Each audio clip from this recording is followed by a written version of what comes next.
Assalamualaikum warahmatullahi wabarakatuh. Perkenalkan, nama saya Dina Ariyanti Tambunan dengan NIM 2003201101. Adapun materi yang ingin saya jelaskan yaitu materi yang berjudul budidaya perkebunan kelapa sawit. Tanaman kelapa sawit memiliki daun atau pelepah yang menyerupai bulu burung atau ayam. Di bagian pangkal pelepah daun terbentuk dua baris duri yang sangat tajam dan keras. Di kedua sisinya ada anak-anak daun atau daun-daunan tersusun sepanjang 2-3 ujung daun. Di tengah-tengah setiap anak daun terbentuk lidi sebagai tulang daun. Kelapa sawit dapat tumbuh di berbagai jenis tanah. Ciri-ciri tanah yang baik untuk kelapa sawit diantaranya gembur, aerasi, dan drainase baik, kaya akan humus, dan tidak memiliki lapisan padas. Tanaman kelapa sawit cocok dibudidayakan pada pH 5,5 sampai 7,0, curah hujan di bawah 1,250 mm atau TH sudah merupakan pembatasan pertumbuhan karena dapat terjadi defisit udara. Namun, jika curah hujan melebihi 2.500 mm atau TH tinggi akan mempengaruhi proses penyerbukan sehingga kemungkinan terjadi aborsi bunga jantan maupun bunga betina menjadi lebih tinggi. Ketinggian tempat yang baik untuk ditanam kelapa sawit yaitu antara 0-500 meter dpl dengan kemiringan lereng sebesar 0,3%. Media tanam yang biasanya dipakai oleh perkebunan kelapa sawit adalah tanah subsoil. Karena tanah kering di Indonesia didominasi oleh tanah subsoil yang telah mengalami perkembangan lebih lanjut sehingga pertumbuhan bibit kurang maksimal. Morfologi tanaman kelapa sawit. Tanaman kelapa sawit merupakan salah satu komoditi perkebunan yang memiliki nilai jual yang cukup tinggi dan penyumbang devisa terbesar bagi negara Indonesia dibandingkan dengan komoditi perkebunan lainnya. Setiap tanaman memiliki morfologi yang berbeda-beda, cirinya dan fungsinya yang dijual. Tanaman kelapa sawit secara morfologi terdiri atas bagian vegetatif atau akar, batang, dan daun, dan bagian generatif seperti bunga dan buah. Akar tanaman kelapa sawit termasuk ke dalam tanaman berbiji. Tanaman kelapa sawit termasuk ke dalam tanaman berbiji satu atau monokotil yang memiliki akar serabut. Saat awal berkecambahan, akar pertama muncul dari biji berkecambah atau radikula. Setelah itu, radikula akan mati dan membentuk akar utama atau primer. Selanjutnya, akar primer akan membentuk akar sekunder, tersier, dan kuartener. Perakaran kelapa sawit yang telah membentuk sempurna umumnya memiliki akar primer dengan diameter 5-10 mm, akar sekunder 2-4 mm, akar tersier 1-2 mm, dan akar kuartener 0,1-0,3. Akar yang paling aktif menyerap air dan unsur hara adalah akar tersier, dan kuartener berada di kedalaman 0,60 cm dengan jarak 2-3 meter dari pangkal pohon. Batang. Pada batang kelapa sawit memiliki ciri yaitu tidak memiliki kambium dan umumnya tidak bercabang. Pada pertumbuhan awal setelah fase muda terjadi pembentukan batang yang melebar tanpa terjadinya pemanjangan internodia. Batang tanaman kelapa sawit berfungsi sebagai struktur pendukung tajuk seperti daun, bunga, dan buah. Kemudian fungsi lainnya adalah sebagai sistem pembuluh yang mengangkut unsur hara dan makanan bagi tanaman. Tinggi tanaman biasanya bertambah secara optimal sekitar 35-75 cm per tahun, sesuai dengan keadaan lingkungan. Jika mendukung, umur ekonomis tanaman sangat dipengaruhi oleh pertambahan tinggi batang per tahun. Semakin rendah pertambahan tinggi batang, semakin panjang umur ekonomis tanaman kelapa sawit.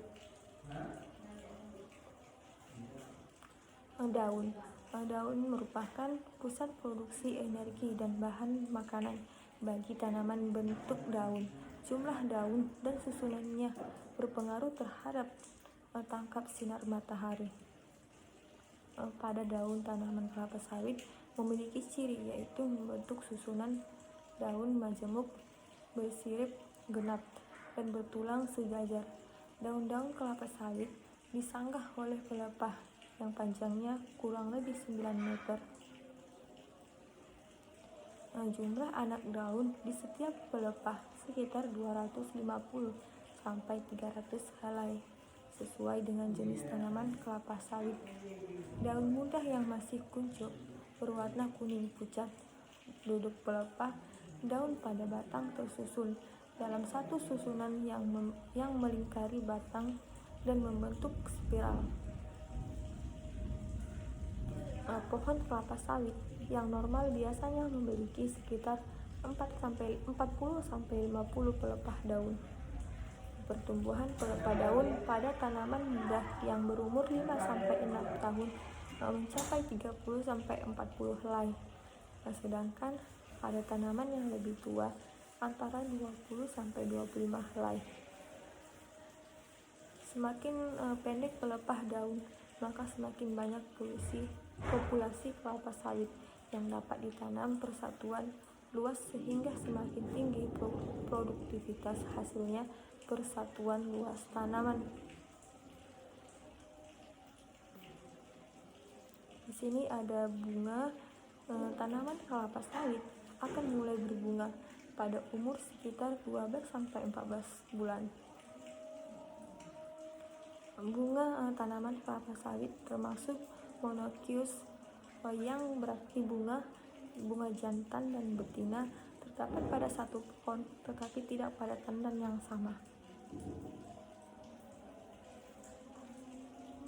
Tanaman kelapa sawit atau Elaeus guineensis Jax berasal dari Nigeria, Afrika Barat. Meskipun demikian, ada yang menyebabkan bahwa kelapa sawit berasal dari Amerika Selatan, yaitu Brazil, karena lebih banyak ditemukan spesies kelapa sawit di hutan Brazil dibandingkan Afrika. Pada kenyataannya, tanaman kelapa sawit hidup subur di luar daerah, salah satunya seperti Malaysia, Indonesia, Thailand, dan Papua Nugini. Tanaman kelapa sawit memiliki arti penting bagi pembangunan nasional. Selain pembangunan perkebunan nasional, selain mampu menciptakan kesempatan kerja dan mengarah kepada kesejahteraan masyarakat, kelapa sawit juga sumber devisa negara dan Indonesia merupakan salah satu produsen utama minyak kelapa sawit. Tanaman kelapa sawit dapat menyerbuk silang ataupun menyerbuk sendiri karena memiliki bunga jantan dan betina.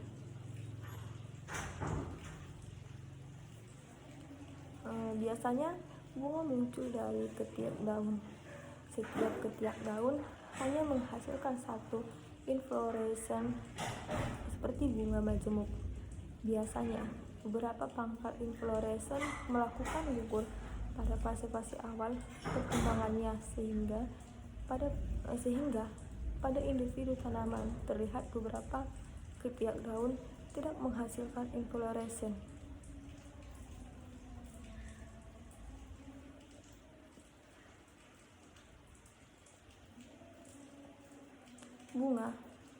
Buah kelapa sawit termaksud buah batu dengan ciri yang terdiri atas 3 bagian, yaitu bagian luar atau epikarpion, disebut kulit luar, lapisan tengah mesokarpium atau disebut dengan daging buah. Mengandung minyak kelapa sawit yang disebut crude palm oil atau CPO, dan lapisan dalam endokarpium disebut inti, mengandung minyak inti yang disebut PKO atau palm kernel oil. Proses pembentukan buah sejak pada saat penyerbukan sampai buah matang kurang lebih 6 bulan dalam satu tan, dan terdapat lebih dari 2000 buah.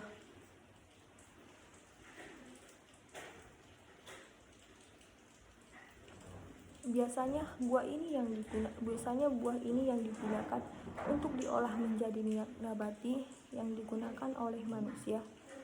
Buah sawit Elaeas guineensis adalah sumber kedua minyak sawit diekstraksi dari buah kelapa, dan minyak inti sawit diekstrak dari biji buah.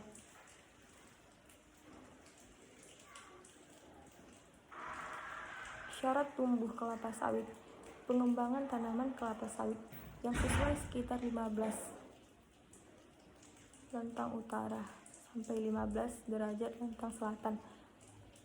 Untuk ketinggian pertanaman kelapa sawit yang baik berkisar antara 0 sampai 500 meter dpl. Tanaman kelapa sawit menghendaki curah hujan sekitar 2000 sampai 2500 mm per tahun. Suhu optimum untuk pertumbuhan kelapa sawit sekitar 29 sampai 30 derajat Celcius. Intensitas penyiraman matahari yang baik tanaman kelapa sawit sekitar 5 sampai 7 jam per hari. Kelembapan optimum yang ideal sekitar 80-an sampai 90% untuk pertumbuhan tanaman. Pertumbuhan tanaman kelapa sawit dapat tumbuh dengan baik pada jenis tanah podzolic, latosol, atau hidromorfik kelabu, aluvial, atau pegosol. Kelapa sawit menghendaki tanah yang gembur, subur, datar, berdrainase baik, dan memiliki lapisan salum yang dalam tanpa lapisan padas. Untuk nilai pH yang optimum di dalam tanah adalah 5,0 sampai 5,5. Respon tanaman terhadap pemberian pupuk tergantung pada keadaan tanaman dan ketersediaan hara di dalam tanah. Semakin besar respon tanaman, semakin banyak unsur hara dalam tanah atau pupuk yang dapat diserap oleh tanaman untuk pertumbuhan dan produksi. Kelapa sawit dapat hidup di tanah mineral, gambut, dan pasang surut. Tanah sedikit mengandung unsur hara, tetapi memiliki kadar air yang cukup tinggi, sehingga cocok untuk melakukan kebun kelapa sawit, karena kelapa sawit memiliki kemampuan tumbuh yang baik dan memiliki daya adaptasi yang cepat terhadap lingkungan. Kondisi topografi tanaman kelapa sawit sebaiknya tidak lebih dari sekitar 15 derajat. Kemampuan tanah dalam menyediakan hara mempunyai perbedaan yang sangat menyolok dan tergantung pada jumlah hara yang tersedia, adanya proses fiksasi dan mobilisasi, serta kemudahan hara tersedia untuk mencapai zona perakaran tanaman.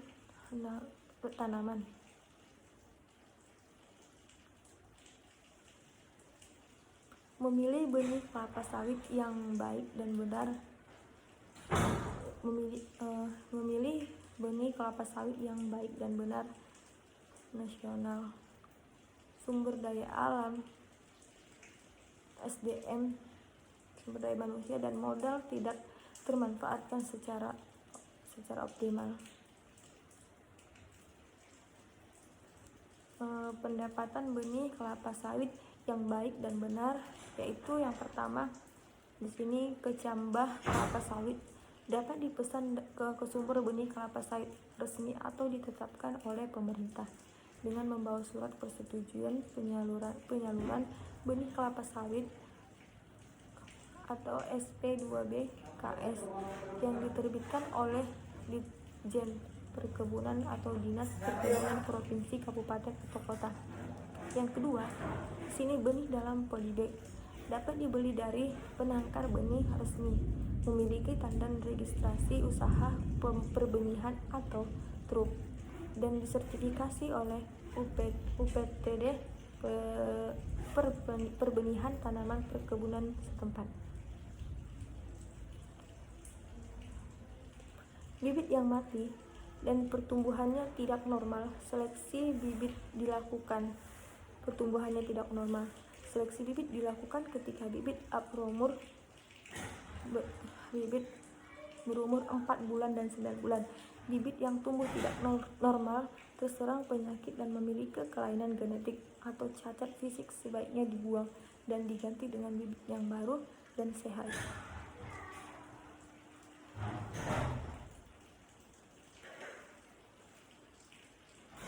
Cara pemupukan pada fase pembibitan adalah sebagai berikut.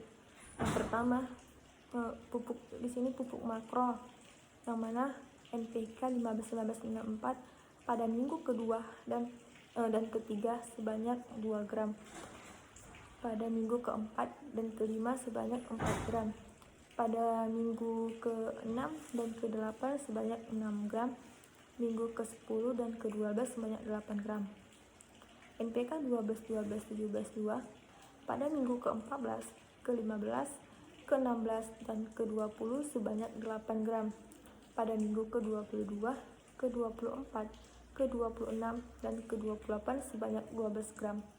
Pada minggu ke-30, ke-32, ke-34 dan ke-36 sebanyak 17 gram. Minggu ke-38 dan ke-40 sebanyak 20 gram. NPK 12-12-17-2 pada minggu ke-12, pada minggu ke-19 dan ke-21 sebanyak 4 gram. Pada minggu ke-23 dan ke-25 sebanyak 6 gram. Pada minggu ke-27, ke-29 dan ke-31 sebanyak 8 gram.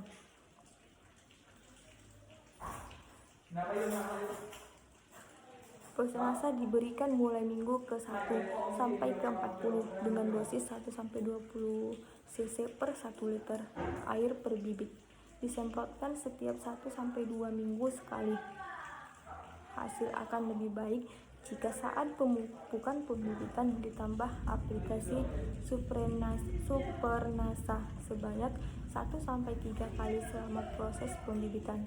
Gunakan Supernasa dengan dosis 1 botol untuk sekitar 400 dosis, 1 botol untuk sekitar 400 bibit. Cara aplikasinya yaitu 1 botol Supernasa diencerkan dengan 4 liter air untuk dijadikan sebagai larutan induk.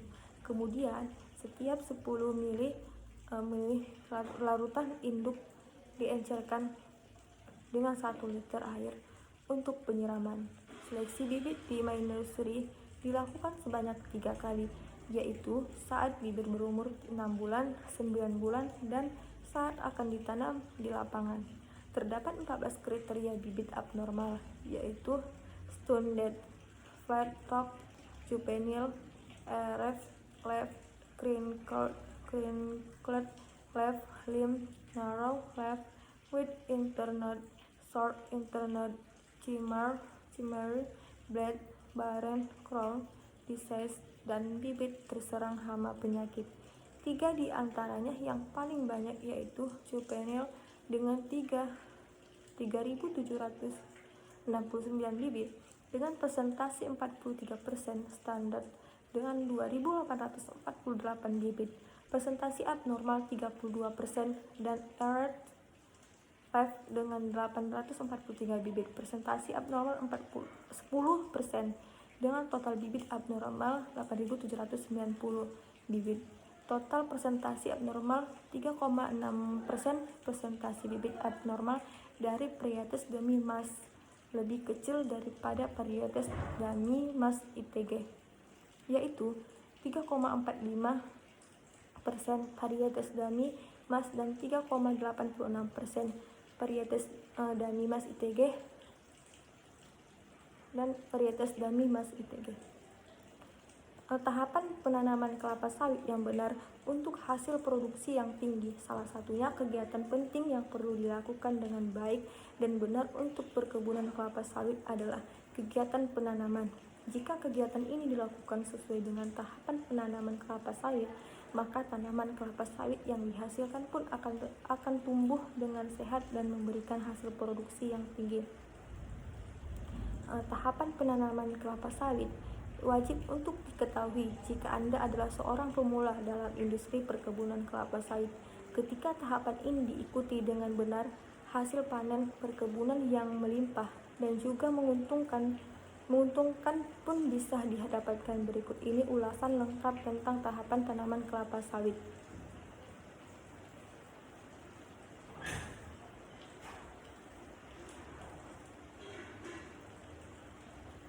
Kegiatan penanaman kelapa sawit menurut Peraturan Menteri Pertanian Republik Indonesia Nomor 131 Tahun 2013 pada beberapa budidaya kelapa sawit, mulai dari pengetahuan tentang persyaratan tumbuh, mempersiapkan bahan tanaman, pembenihan, persiapan lahan, penanaman, dan pemeliharaan tanaman.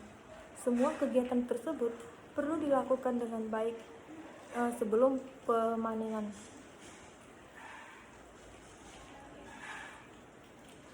Penanaman kelapa sawit merupakan kegiatan dalam perkebunan kelapa sawit yang menjadi tolak ukur hasil produk yang akan didapatkan dalam kegiatan panen nantinya. Jika penanaman kelapa sawit di kebun dilakukan dengan baik dan benar, maka tanaman yang dihasilkan adalah tanaman kelapa sawit yang produktif.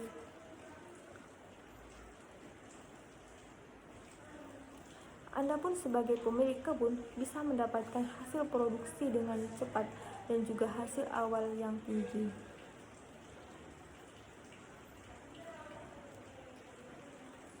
Kegiatan penanaman kelapa sawit yang baik adalah kegiatan penanaman yang dilakukan sesuai dengan prosedur. Ada beberapa tahapan penanaman yang perlu diikuti jika ingin tanaman yang tumbuh nantinya adalah tanaman yang sehat dan juga menghasilkan.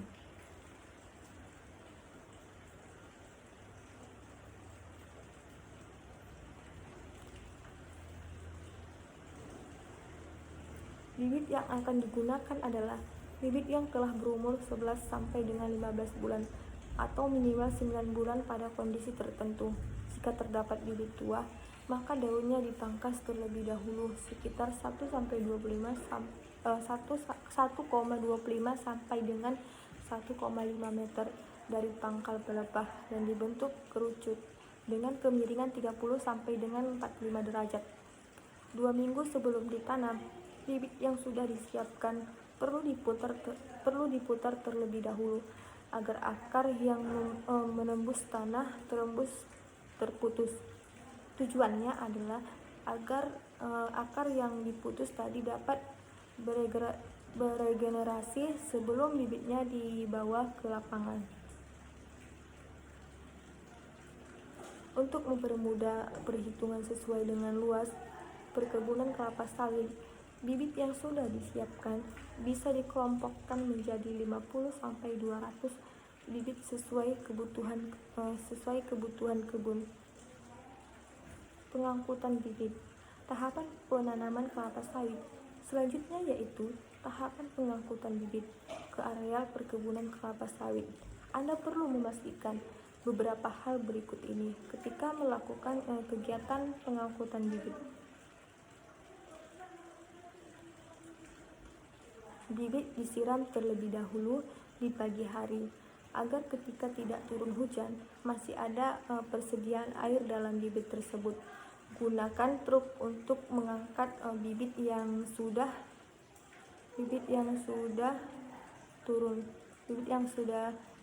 dikelompokkan dan diselesaikan. Turunkan bibit yang telah diangkut ke lokasi yang sudah ditemukan. Letakkan bibit di samping lubang tanaman. Dilakukan oleh petugas pengecer. Pelaksanaan penanaman tiba saatnya ke tahapan penanaman kelapa sawit yang terakhir, yaitu pelaksanaan penanaman kelapa sawit di kebun. Berikut ini beberapa tahapan penanaman kelapa sawit yang perlu Anda lakukan.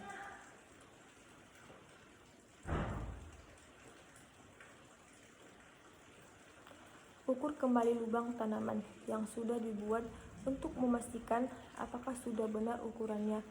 Polybag bibit kelapa sawit yang sudah dibawa dan diletakkan di samping lubang tanam dimiringkan dan disayat keliling.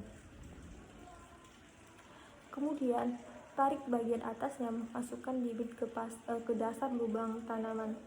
Masukkan tanah topsoil terlebih dahulu, sedikit demi sedikit. Lalu padatkan. Tanah topsoil adalah tanah lapisan paling atas yang banyak mengandung mikroorganisme, unsur hara, dan memiliki kandungan udara paling banyak. Buat piringan sebesar 1 meter di sekeliling tanaman dan taburkan pupuk sisa di sekitar piringan tersebut. Tancapkan polybag bekas pada pancangan. Tujuannya untuk mengetahui bahwa tanaman benar-benar sudah ditanam dalam kondisi tanam yang baik. Panjang jarak tanam ditentukan berdasarkan tipe tanah dan jenis bibit umumnya. Untuk tanah mineral, posisi tanaman yang optimal adalah 136 sampai 143 pokok per hektar. Untuk tanah gambut, posisi tanaman yang optimal sekitar 156 pokok per hektar. Mengenal bibit abnormal di pembibitan kelapa sawit. 28 Desember 2022, Perkebunan 8,981 Ser. Bibit kelapa sawit yang baik merupakan keharusan dalam keberhasilan pengelolaan perkebunan kelapa sawit berkelanjutan. Pembibitan adalah serangkaian kegiatan untuk mempersiapkan bahan tanaman, meliputi persiapan media, pemeliharaan seleksi bibit hingga siap untuk ditanam yang dilaksanakan dalam satu tahap atau lebih. Kegiatan ini harus dilakukan secara efektif agar bibit yang dihasilkan berkualitas tinggi dan terhindar dari abnormalitas.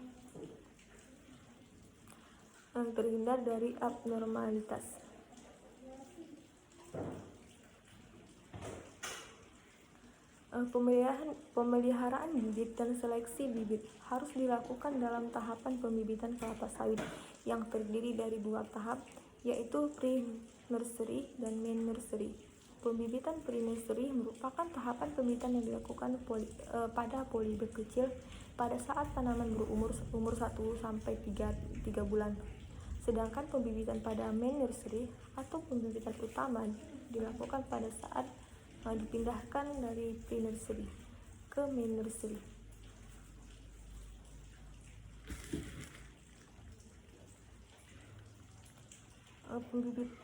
Pembibitan pre-nursery pada pembibitan kelapa sawit bertujuan untuk memperoleh pertumbuhan bibit yang merata sebelum dipindahkan ke pembibitan utama atau pembibitan main nursery dalam budidaya kelapa sawit.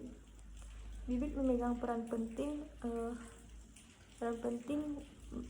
dalam menentukan pertumbuhan dan produksi tanaman. Bibit yang digunakan berasal dari jenis yang jelas dan unggul, memiliki pertumbuhan yang baik dan bebas dari serangan hama penyakit. Bibit kelapa sawit harus memiliki pertumbuhan normal. Bibit abnormal harus diafkir serta tidak menunjukkan gejala terserangnya hama penyakit. Untuk memperoleh bibit yang memenuhi kriteria tersebut, perlu dilakukan penanaman, pemeliharaan, dan seleksi bibit secara benar.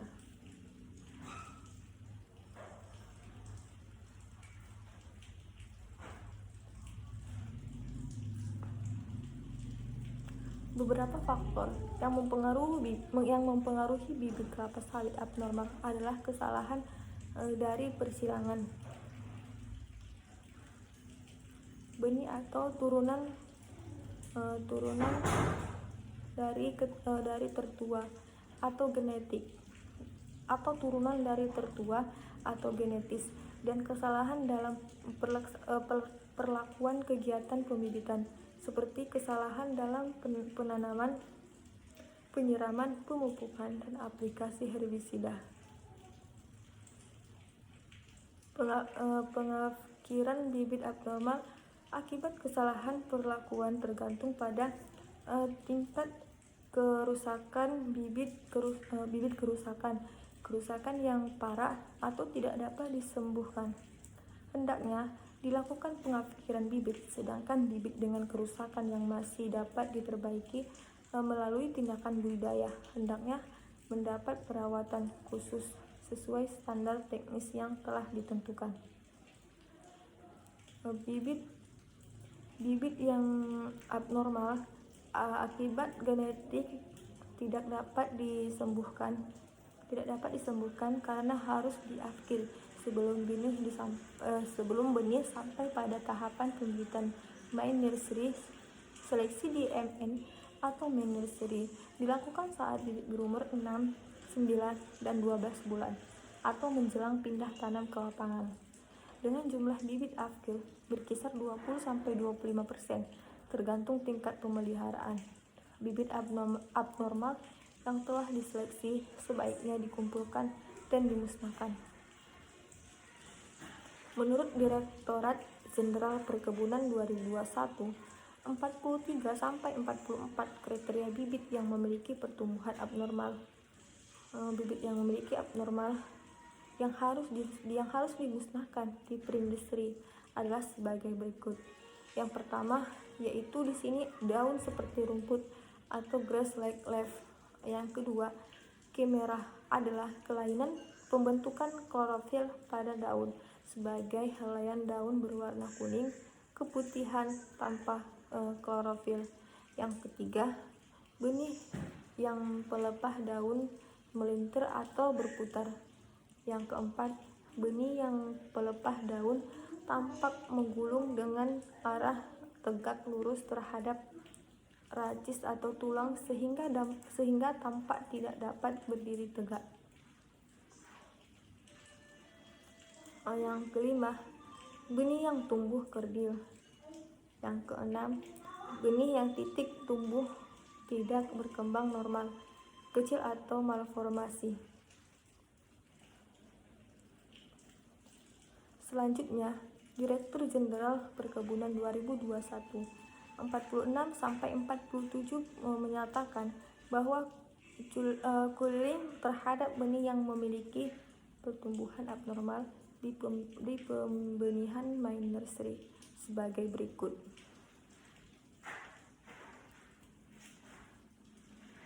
Yang pertama yaitu benih erek, pelepah dan anak daun tegak dan kurang membuka. Yang kedua, anak daun rapat atau narrow internode, jarak antar anak daun rapat dan benih dalam polybag, dampak pendek. Yang ketiga, anak daun yang jarang atau wide internode. Yang keempat, daun seperti rumput atau grass like leaf, daun berbentuk seperti rumput atau membentuk seperti duri besar di main nursery. Yang kelima, daun menggulung atau rolled leaf, daun menggulung sejajar tulang daun. Yang keenam, ground disease atau penyakit tajuk. Sebagian pelepah dan anak daun bengkok dan rapuh. Yang ketujuh, tajuk tidak normal, tajuk membulat yang disertai dengan bentuk pelepah yang pendek atau bengkok. Yang kedelapan, benih kerdil tampak pendek, biasanya diikuti dengan susunan anak daun yang rapat. Yang kesembilan, benih berputar dengan pertumbuhan memutar yang tidak balik.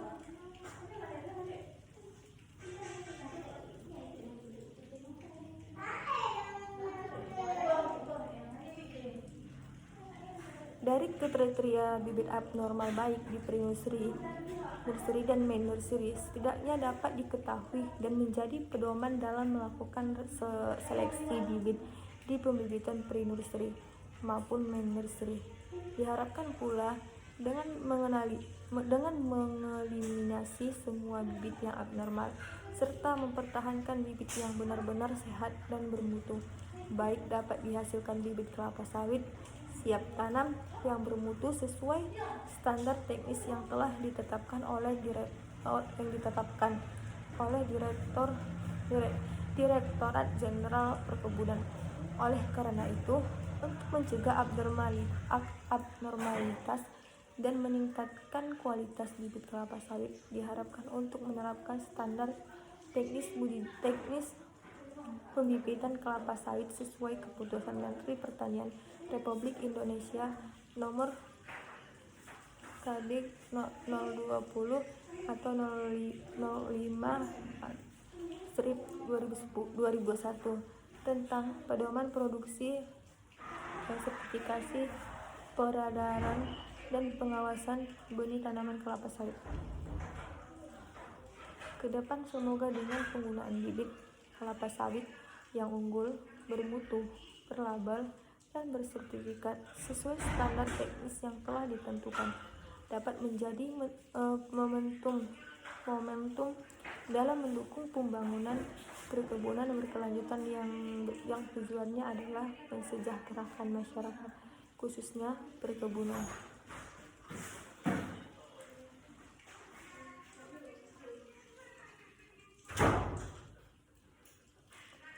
Pemeliharaan tanaman dimaksudkan untuk menciptakan kondisi lingkungan tumbuhan optimal, baik tercapainya pertumbuhan dan produksi optimal tanaman yang dibudidayakan. Tindakan pemeliharaan kelapa sawit meliputi penyiapan gulma, pemupukan, pengendalian hama dan penyakit, serta penataan tajuk.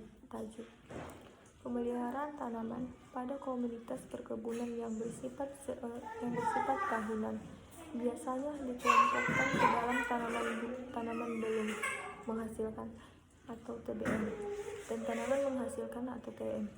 Bahwa yang dimaksud TM pada kelapa sawit adalah masa sebelum panen atau dimulai dari saat tanam sampai panen pertama berlangsung 30-36 periode. Waktu TBM pada tanaman kelapa sawit terdiri dari, yaitu TBM 0 menyatakan keadaan lahan sudah ditanami, kacangan penutup tanah dan kelapa sawit sudah ditanam pada tiap titik tanam.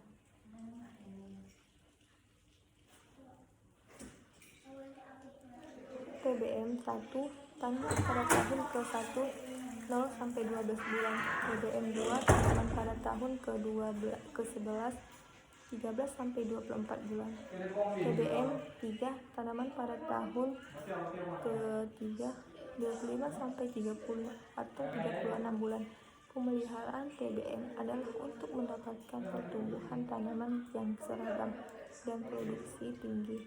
Manfaat pemeliharaan TBM mengoptimalkan pertumbuhan vegetatif tanaman sawit sebagai penunjang pertumbuhan generatif yang berproduksi tinggi. Pemeliharaan TM adalah untuk menghasilkan tanaman kelapa sawit dengan produktivitas maksimal dengan biaya produksi serendah mungkin dan mempertahankan produktivitas yang tinggi secara berkelanjutan dan menjaga lingkungan perkebunan. Setiap kegiatan pemeliharaan tentu menghasilkan produksi kelapa sawit yang baik. Misalnya kegiatan penyulaman sangat krusial dilakukan untuk menjaga jumlah populasi di lapangan.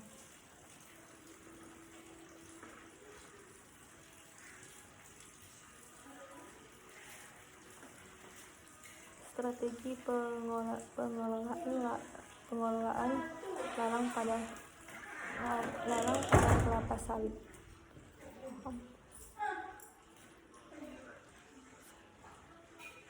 Home Project Media Berita Strategi pengelolaan gulma pada kelapa sawit. Strategi pengelolaan gulma pada kelapa sawit.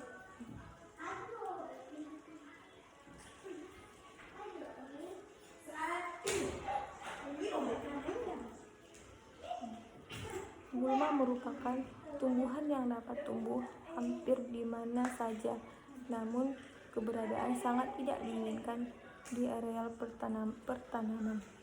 Pada tanaman kelapa sawit, gulma akan bersaing dalam mendapatkan unsur hara, cahaya, iklim, mikro, penyumbat saluran drainase yang dapat menyebabkan areal terendam air hingga menyulitkan evakuasi hasil panen dan pada akhirnya menurunkan produktivitas kebun. Pertumbuhan gulma pada tanaman belum menghasilkan atau TBM akan sangat cepat dikarenakan intensitas cahaya yang sampai permukaan tanah masih tinggi dan memicu perkecambahan benih-benih gulma yang terdapat di sekitar pertanaman.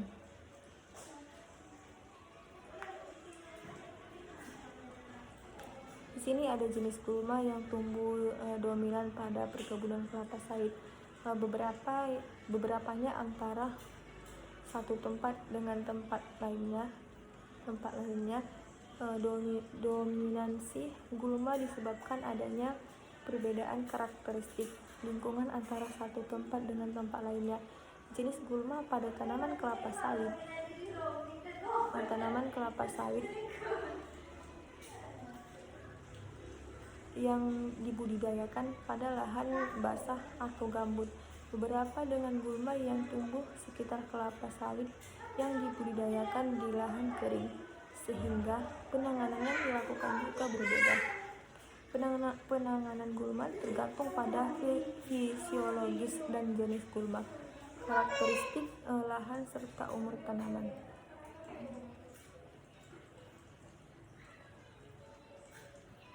Jenis-jenis gulma yang tumbuh pada lahan kering umumnya adalah gulma berdaun lebar seperti Nicania, Micrantha, Agoratum, Conicoides, Echinacea, Gangetica, Borreria, Halata, tunggul atau anak kayu, dan gulma berdaun sempit. Sedangkan di lahan basah, pada umumnya didominasi oleh gulma berdaun sempit. Pakis dan teknik pengendalian gulma yang baik dilakukan. Teknik pengelolaan yang tepat, ramah lingkungan dan ekonomis, sehingga dapat menyediakan lingkungan yang baik untuk tumbuh pohon kelapa sawit. Pengendalian gulma sangat perlu memahami karakteristik gulma fisiologis, gulma pertumbuhan gulma, serta ketersediaan alat pengendali yang dimiliki. Di sisi lain, gulma juga merupakan tempat berkembangnya penyakit dan hama, atau disebut sebagai tanaman inang bagi OPT. Beberapa gulma yang berbunga dan menghasilkan nektar bisa menjadi tempat hidupnya serangga predator atau tempat berkembangnya predator. Hingga pengelolaan gulma yang bijak dapat menguntungkan petani perkebunan sawit.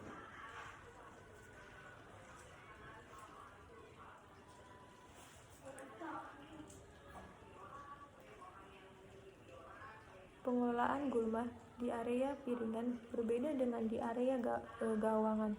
Pengelolaan di area yang tepat sangat mempengaruhi pertumbuhan tanaman kelapa sawit.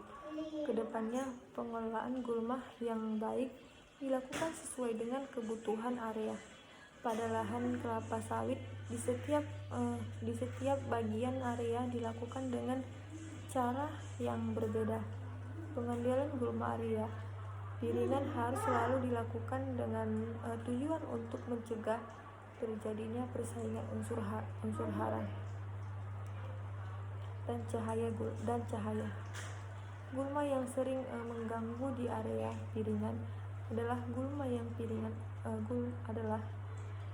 sering mengganggu di area piringan adalah gulma yang pertumbuhannya merambat. Contohnya sembung rambat atau Micania micrantha, bahkan Lagume. Crops dapat dikategorikan sebagai gulma bila tumbuh di area piringan. Area piringan tanaman menghasilkan juga disarankan supaya benar-benar bersih karena gulma di piringan dapat mengganggu saat pemanenan. Pengendalian gulma di area piringan dapat dilakukan dengan interval setiap 4-8 minggu atau sesuai dengan kondisi di lapangan. Pengendalian di area piringan disarankan dengan menggunakan cara manual atau mekanik karena bila dilakukan dengan kimia atau herbisida dikhawatirkan akan mempengaruhi pertumbuhan kelapa sawit.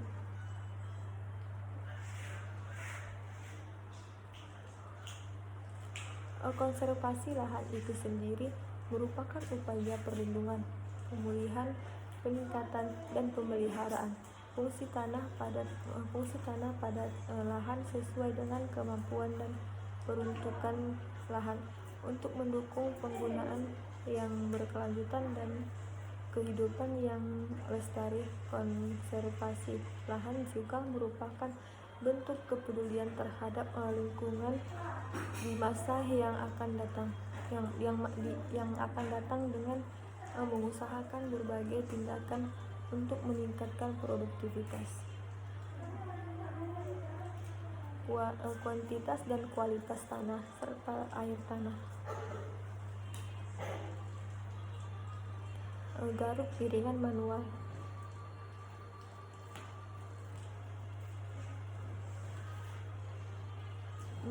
Budidaya kelapa sawit berkelanjutan atau garuk piringan manual. Budidaya kelapa sawit berkelanjutan.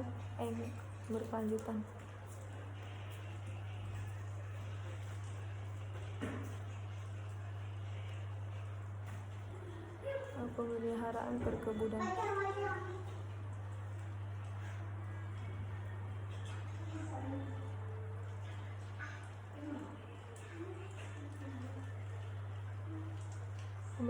Pemeliharaan perkebunan tujuan piringan sawit yang disiangi bersih. Berondolan yang jatuh di tanah akan lebih mudah ditentukan dan dikumpulkan. Proses panen dilakukan dengan lebih cepat dan efisien. Aplikasi dan penggunaan pupuk lebih efisien. Standarisasi piringan sawit 1,5 sampai 2,0 meter dari batang sawit di perkebunan dewasa benar-benar bersih dari gulma. Piringan sawit bersih dari sampah. Waktu pelaksanaan sesaat sebelum panen raya atau sehingga proses panen biasa dilakukan secara lebih efisien.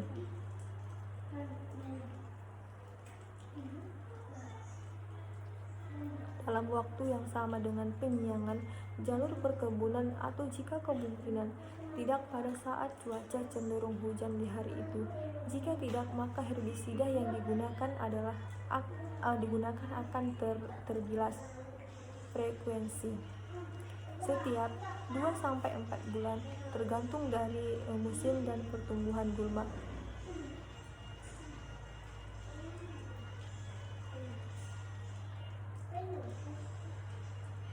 Kebutuhan waktu tenaga kerja penyiangan manual banding 4 hari per hektar, penyiangan jenis 1 hari per 2 hektar atau bersama dengan penyiangan jalur perkebunan. Peralatan dan perlengkapan.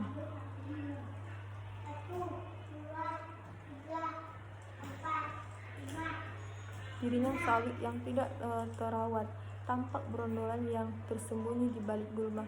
Penyiangan manual. Yang pertama tojok atau sekop, yang kedua parang, yang ketiga garu. Penyiangan dengan cemis yaitu yang pertama sprayer gendong, 2 pakaian pelindung, 3 gelas ukur 50-200 ml, yang keempat air bersih 100-200 liter per hektar, 5 herbisida 0,5 sampai 1 liter, yang keenam garu. Tenaga kerja, para petani perkebunan dan anggota keluarga atau karyawan harian lepas. Cara pelaksanaan garuk piringan manual: cabut semua vegetasi yang tumbuh dalam piringan sawit atau tebas hingga rata tanah menggunakan perang atau dengan cara lain. Keruk semua gulma dalam piringan menggunakan sekop. Garu sisa gulma yang telah ditebas dengan perang keluar dari piringan. Hindari pembajakan tanah atau merusak tanah di area piringan.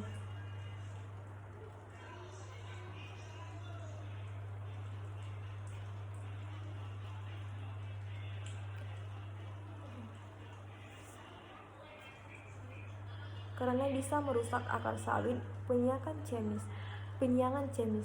Jika gulma tumbuh tinggi atau lebih dari 50 cm, mulailah dengan melakukan penyiangan manual terlebih dahulu.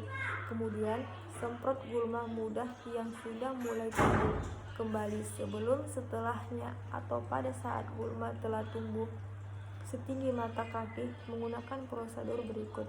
Langkah pertama, pastikan alat semprot yang akan digunakan telah dikalibrasi dan berfungsi layak.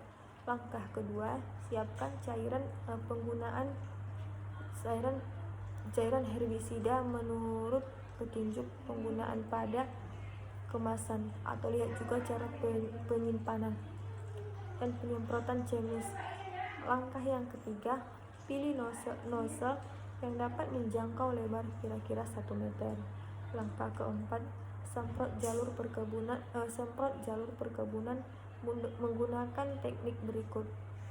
Berjalanlah dengan kecepatan normal, vegetasi pohon sawit, pertahankan posisi nozzle ajak dan rendah tepat di atas tanah. Jangan ayunkan nozzle ke kanan dan ke kiri. Jika hasil semprotan tidak terlalu lebar, lakukan 2 putaran mengelilingi pohon sawit. Putaran selama lebih dekat ke batang dan berikutnya berjarak sekitar 1-1,5 meter dari batang untuk setiap hektar. Usahakan untuk menyemprotkan larutan ini sebanyak 100 hingga 200 liter atau 0,5 hingga 2 liter cairan herbisida, tergantung banyaknya gulma. Langkah yang kelima, semprot gulma yang tumbuh kembali setelah penyemprotan pertama untuk membasmi gulma sepenuhnya.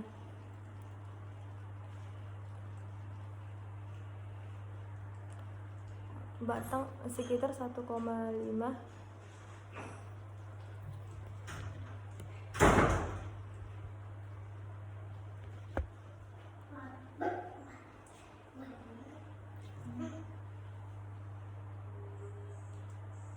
cahayanya yang sering mengganggu dan di area piringan adalah gulma yang pertumbuhannya merambat, contohnya sambung rambat atau Micania micrantha, bahkan Legume cover crop dapat dikategorikan sebagai gulma bila tumbuh di area piringan.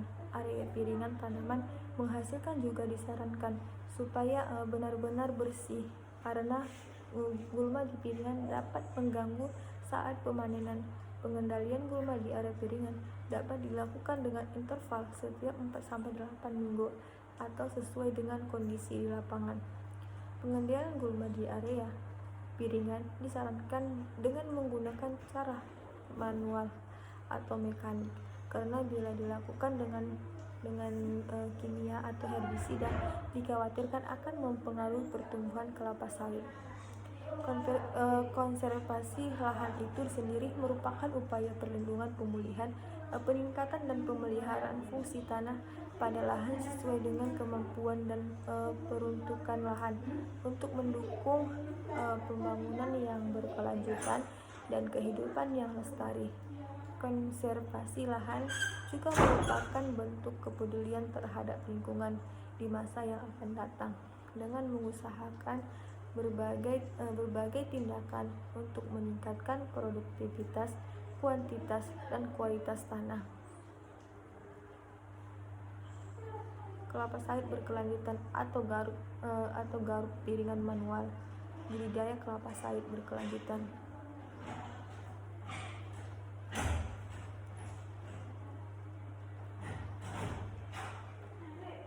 Modul 3 pemeliharaan perkebunan.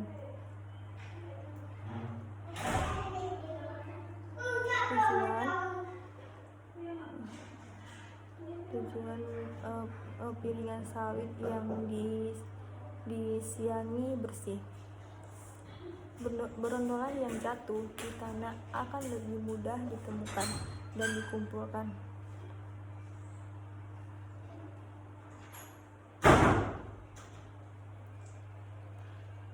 Proses panen dilakukan dengan lebih cepat dan efisien. Aplikasi dan penggunaan pupuk lebih efisien. Standarisasi pengiringan sawit 1,5 sampai 2,0 meter dari batang sawit di perkebunan dewasa, benar-benar bersih dari gulma. Piringan sawit bersih dari sampah. Waktu pelaksanaan sesaat sebelum panen raya atau sehingga proses panen bisa dilakukan secara lebih efisien dalam waktu yang sama dengan penyiangan jalur perkebunan, atau jika kemungkinan tidak pada saat cuaca cenderung hujan di hari itu. Jika tidak, maka herbisida yang digunakan akan terbilas. Frekuensi setiap 2-4 bulan tergantung dari musim dan pertumbuhan gulma. Kebutuhan waktu tenaga kerja. Penyiangan manual 4 hari per hektar, penyiangan chemis 1 hari per 2 hektar, bersamaan dengan penyiangan jalur perkebunan. Peralatan dan perlengkapan.